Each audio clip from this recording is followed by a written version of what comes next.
নমস্কার বন্ধুরা, SIR final voter লিস্টে আপনার নাম যদি ডিলিটেড হয়ে থাকে তাহলে অনলাইনের মাধ্যমে কিভাবে আপিল জানাতে হবে আমরা জানবো এই ভিডিওতে। তাই অবশ্যই ভিডিওটিকে প্রথম থেকে শেষ পর্যন্ত দেখার অনুরোধ করছি। তো অনলাইনে অ্যাপিল করার জন্য প্রথমে আপনাকে চলে আসতে হবে voters.eci.gov.in এই অফিসিয়াল ওয়েবসাইটে। তার জন্য আপনার মোবাইলের গুগল ক্রোমে চলে যাবেন। গুগল ক্রোমে গিয়ে গুগলে গিয়ে লিখবেন voters.eci.gov.in। দেখতে পাচ্ছেন প্রথম লিঙ্কটা আসবে, এর উপরে ক্লিক করবেন। ক্লিক করলেই একদম অফিসিয়াল ওয়েবসাইটে চলে আসতে পারবেন। এই অফিসিয়াল ওয়েবসাইটের লিঙ্কটি ভিডিওর ডেসক্রিপশন বক্সে থাকবে, সেখানে ক্লিক করলে সরাসরি এখানে চলে আসতে পারবেন। এবার এখানে আসার পর নিচের দিকে স্ক্রল করবেন এবং এই অনলাইন অ্যাপিলটি আপনি আপনার মোবাইল থেকেও করতে পারবেন।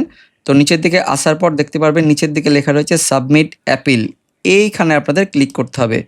এখানে ক্লিক করলেই নতুন আরও একটি পেজ খুলবে। দেখতে পাচ্ছেন সাবমিট অ্যাপিল দিয়ে একটা অপশান রয়েছে ফর্ম রেফারেন্স নাম্বার, আর পাশে রয়েছে নোটিশ রেফারেন্স নাম্বার। প্রথমটা হচ্ছে যারা 6 নম্বর ফর্ম দিয়ে ভোটার লিস্টে নাম তোলার জন্য আবেদন করেন, তাদের ফর্ম যদি রিজেক্ট হয় তারা কিন্তু এই অপশানটাতে অ্যাপ্লাই করবে। আর যাদের অলরেডি ভোটার লিস্টে নাম ছিল কিন্তু এসআইআর ফাইনাল ভোটার লিস্ট থেকে নাম ডিলিট হয়ে গেছে, তাদের ক্ষেত্রে এই অপশানটা সিলেক্ট করতে হবে, অর্থাৎ আপনার নোটিশ নম্বরটা এখান থেকে সিলেক্ট করতে হবে। তো নোটিশ নম্বরটা সিলেক্ট করার পর আপনাকে হিয়ারিংয়ের জন্য যে নোটিশ দেওয়া হয়েছিল সেই নোটিশের নাম্বারটি আপনাকে লিখতে হবে। তো নোটিশ নম্বর লেখার পর সার্চের উপরে ক্লিক করতে হবে। সার্চের উপরে ক্লিক করলে নিচের দিকে আরও অপশান খুলে যাবে, আবেদনকারীর নাম চলে আসবে, তার ভোটার আইডিটা চলে আসবে। এবার আপনাদের নিচের দিকে আপিলের বয়ানগুলো লিখতে হবে। তো কীভাবে লিখতে হবে সেটা পরপর জানিয়ে দিচ্ছি। প্রথমেই আপনার মোবাইল নম্বরটি এখানে দিতে হবে এবং ওটিপি ভেরিফাইয়ের মাধ্যমে ভেরিফিকেশান করতে হবে, অর্থাৎ মোবাইল নম্বরটি ভেরিফাই হবে। এখানে চালু মোবাইল নম্বর দিতে হবে। তারপর আপনার নিচের দিকে দেখতে পাচ্ছেন ফুল অ্যাড্রেস উইথ পিন নম্বর, আপনার পোস্ট অফিসের পিন নম্বর সমেত এখানে ফুল ঠিকানাটা লিখতে হবে। পুরো ঠিকানাটা এখানে লিখে দেবেন ইংরেজি বড় হাতের অক্ষরে। তারপর নিচের দিকে দেখতে পাচ্ছেন ব্রিফ ডেসক্রিপশন অ্যাবাউট অ্যাপিল, আপনি এই অনলাইন অ্যাপিলটি কী কারণে করছেন সেটা সংক্ষিপ্ত আকারে এখানে লিখতে হবে, অর্থাৎ আপনার সমস্যার কথাটা কিন্তু এখানে লিখতে হবে। এখানে আপনার ক্ষেত্রে যেটা প্রযোজ্য সেটা লিখবেন যে আপনার নাম ভোটার তালিকা থেকে কোনো যুক্তিসঙ্গত কারণ ছাড়াই বাদ দেওয়া হয়েছে, আপনি এই এলাকার স্থায়ী বাসিন্দা এবং ইতিপূর্বে নিয়মিত ভোট দিয়েছেন, তাই আপনার নাম ডিলিট করার আদেশের বিরুদ্ধে আপনি এই অ্যাপিল করছেন। তো আপনার ক্ষেত্রে যেটা প্রযোজ্য লিখে দেবেন, আমি এখানে একটা লিখে দিচ্ছি। তো আপনার ক্ষেত্রে যেটা প্রযোজ্য সেটা আপনি লিখবেন, আর আমি যেটা বললাম সেটা এখানে লিখেছি এবং এই লেখাটি আমাদের এই ভিডিওর ডেসক্রিপশন বক্সে লেখা থাকে, আপনি সেখান থেকে কপি করে আপনার এখানে লিখে দিতে পারেন। তারপর নিচের দিকে চলে যাবেন নেচার অফ দি অর্ডার, এখানে নন এক্সপার্টি অর্ডার এটা সিলেক্ট করতে হবে, অর্থাৎ শুনানির মাধ্যমে আপনার নাম কাটা হয়েছে এটা এখান থেকে সিলেক্ট করতে হবে। তারপর নিচের দিকে এনক্লোজার এখানে করবেন এই যে copy of the order of the ইয়ারও against whom the appeal is filed, এই জায়গাটা সিলেক্ট করে আপনাকে যে নোটিশটি দেওয়া হয়েছিল হিয়ারিংয়ের সময় সেই নোটিশটি এখানে পিডিএফ বা জেপিজি মোডে আপলোড করে দেবেন।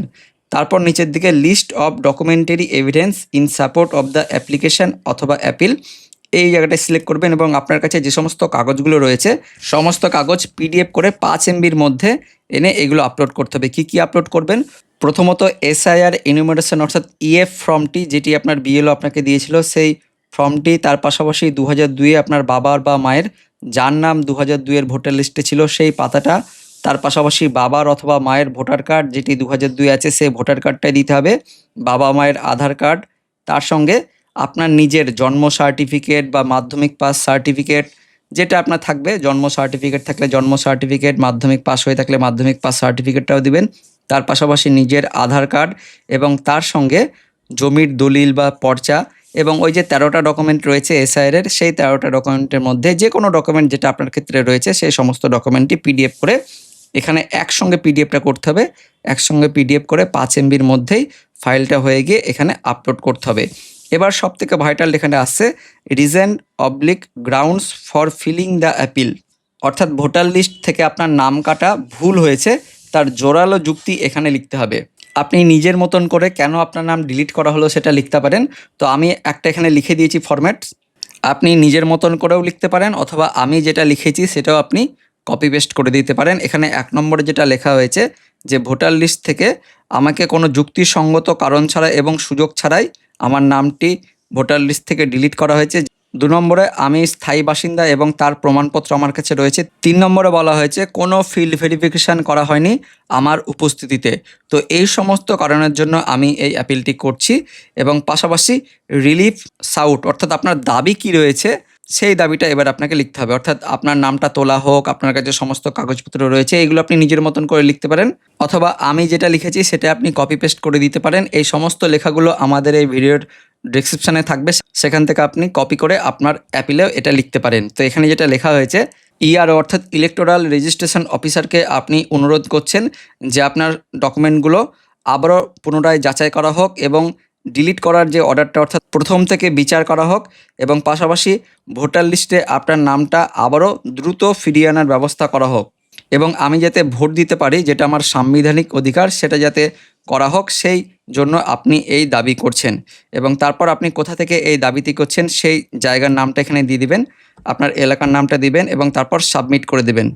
সাবমিট করার পর আপনার আধারের সাথে যে মোবাইল নম্বরটি লিঙ্ক রয়েছে সেই মোবাইল নম্বরে ওটিপি যাবে এবং ওটিপি ভেরিফাইয়ের মাধ্যমে আপনার এই অনলাইন অ্যাপিলটি সাবমিট হয়ে যাবে। পাশাপাশি এটাও বলে রাখি, অনলাইন অ্যাপিল করার আগে আপনার ভোটার কার্ডের সাথে আপনার আধার লিঙ্ক থাকতে হবে, পাশাপাশি আপনার আধারের সাথেও মোবাইল নম্বর লিঙ্ক থাকতে হবে, তবেই কিন্তু আপনি এই অনলাইনে অ্যাপিলটি জানাতে পারবেন।